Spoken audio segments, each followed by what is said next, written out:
রাহিম। প্রিয় ভাই ও দেশবাসী, আসসালামু আলাইকুম।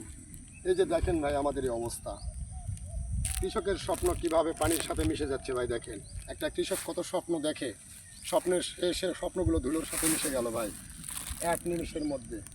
আমরা কৃষক ভাই সারা জীবনই কষ্ট করলাম, কিন্তু কষ্টের মজুর যখন ঘরে তুলব ঠিক সেই সময়ই ভাই আজকে আমাদের এই পরিণতি। আজকে সরকার এবং কেউ দেখে না আমাদের এই কষ্টটা কী। সাহেবেরা তো মনে করেন যে শুধু চাষিরা চাষ করলে উৎপাদন হয়। আজকে এই উৎপাদন দেখেন, আমাদের এই ধানের অবস্থা কী অবস্থা ভাই। এই ধানটুকু আমরা আর হয়তো কোনো দিন পাবো কি না জানি না। এই বছর হয়তো এই ধানটা আর পাবো না ভাই। দেখেন এইরকম পানি, এই পানির মধ্যে ভাই ধানের এই অবস্থা আমাদের।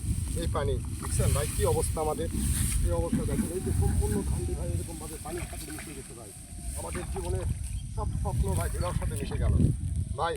আমরা যে ধৈর্য সহ্য আল্লাহ আমাদেরকে দিয়েছে, হয়তো কোনো চাকরিজীবী এইভাবে ধৈর্য ধরতে পারবেন না। তাদের এক মাসের স্যালারি যদি ডুবে যায়, তারা হয়তো কী যে করবে তারা নিজেরাই দিশা পায় না। আর আমরা এই যে কষ্ট করে ছোটোবেলার থেকে শুরু করে কত পরিশ্রম করে আজকে মনে করেন এই সোনার ফসল ঘরে তুলেছি ভাই। কয়েকদিনের মধ্যে মনে করেন এই ফসল আমাদের ঘরে উঠতো। আমাদের স্বপ্ন, আমাদের আশা, আমাদের আকাঙ্ক্ষা সব ধুলোর সাথে মিশে গেল এক নিমিষেই। তাই তো ভাই বলতেছি, আমাদেরকে কষ্ট আর দিয়েন না ভাই। আমরা বহুত কষ্ট করে আপনাদের মুখে অন্ন তুলে দিই, এই জন্য আমরা কষ্টও করতে পারি ভাই। তাই আমাদেরকে আপনারা অবহেলা না করে ভাই আমাদেরকে দোয়া করেন, আল্লাহ যেন আমাকে ধৈর্য দেয়, ধৈর্যকে আমরা যেন ধৈর্য ধরে থাকতে পারি ভাই। আর বিশেষ করে আমি সরকারের কাছে দৃষ্টি আকর্ষণ করে বলতেছি যে আমাদের এই পরিস্থিতি দেখার মতো কেউ নেই, একমাত্র প্রশাসন ছাড়া। খালি একমাত্র সরকার দেখে যে আমাদের ফসল উৎপাদন করে কৃষকরা, কৃষকের যখন দেখবেন যে ফসল উঠে যাবে ঘরে, তখনই দেখবেন যে ধানের দাম কমে যাবে, তখন কীটনাশকের দাম, সারের দাম বৃদ্ধি।